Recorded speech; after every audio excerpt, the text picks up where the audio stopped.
साथियों, मिस्टर राहुल गांधी अपने अहंकार के कारण डिस्क्वालीफाई हुए।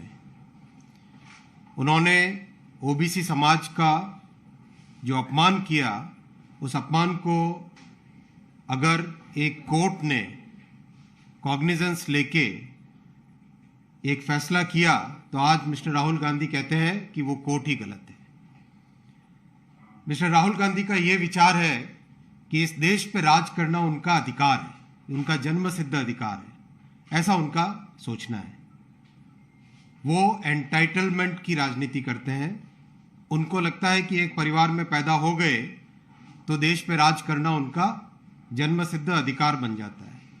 उनको लगता है कि कॉन्स्टिट्यूशन, कोर्ट, पार्लियामेंट, ये सब क्या व्यवस्था है, वो सब इन सब से अपने आप को ऊपर मानते हैं।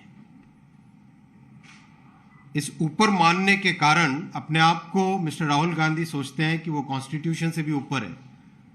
क्या संविधान में बनी हुई व्यवस्थाएं, जो इंस्टीट्यूशंस बने हैं, इस देश की डेमोक्रेसी ने बहुत गहराई से सोच समझ के एक पूरे मेथोडिकल वे में जो इंस्टीट्यूशंस बनाए, मिस्टर राहुल गांधी सोचते हैं कि वो उन इंस्टीट्यूशन से ऊपर है।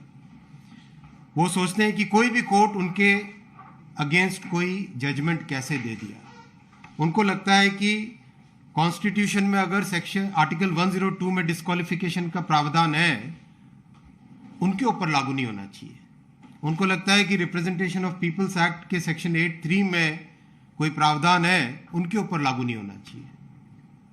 सब पे लागू हो, मिस्टर राहुल गांधी पे लागू नहीं होना चाहिए, क्योंकि वो एंटाइटलमेंट की फीलिंग के साथ राजनीति में है, क्योंकि वो ये मानते हैं कि देश पे राज करना उनका जन्म सिद्ध अधिकार है, क्योंकि वो मानते हैं कि सारे के सारे इंस्टीट्यूशंस, सारी की सारी डेमोक्रेटिक व्यवस्था, जितने भी इस देश ने बाबा साहब अम्बेडकर जी के कॉन्स्टिट्यूशन के तहत इंस्टीट्यूशंस बनाए, वो सारे के सारे इंस्टीट्यूशंस उनसे नीचे हैं।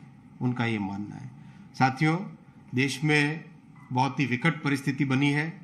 सारे के सारे भ्रष्टाचारी आज एक साथ एकजुट हो गए, एक मंच पे आ गए, और उनका केवल और केवल एक ही ऑब्जेक्टिव है कि इस देश में जो स्वच्छ सरकार है, इस देश में जो एक नया जोश है, इस देश में जो नया मिजाज है, उसको किस तरह से डिरेल करे, किस तरह से फिनिश करे, किस तरह से डिस्टर्ब करे। जो लोग आज अपनी बात को डेमोक्रेसी के अगेंस्ट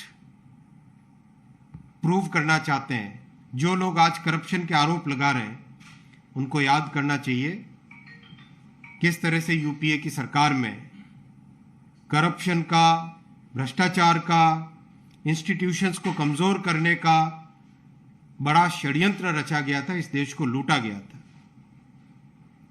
जो इंस्टीट्यूशंस की बात करते हैं वो बताएं कि जब देश के प्रधानमंत्री विदेश का दौरा कर रहे थे, उस दौरान एक ऑर्डिनेंस को ओपन प्रेस कॉन्फ्रेंस में फाड़ने से क्या इंस्टीट्यूशंस बनते हैं? ये बहुत एकदम क्लियरली प्रूव करता है कि मिस्टर राहुल गांधी अपने आप को सारे इंस्टीट्यूशन से ऊपर समझते हैं। जो इंस्टीट्यूशंस की बात कर रहे थे वो ये बताएं कि जब संविधान के अनुसार सरकार को चलाने का, गवर्नेंस का एक मॉडल बना हुआ है, एक व्यवस्था बनी हुई है, तब क्या एक पैरेलल पीएमओ बनाना एनएसी के नाम पे, क्या वो इंस्टीट्यूशंस को प्रोटेक्शन की बात थी? तो साथियों, मैं आपके सामने ये रखना चाहता हूं कि मिस्टर राहुल गांधी अपने अहंकार के कारण डिस्क्वालीफाई हुए हैं। मिस्टर राहुल गांधी ओबीसी समाज को जो अपमानित किया उन्होंने, उसको कोर्ट ने कॉग्निजेंस लेके जो फैसला किया, मिस्टर राहुल गांधी सोचते हैं कि वो इन सब कोर्ट से, संविधान से, पार्लियामेंट से, इन सब से ऊपर है।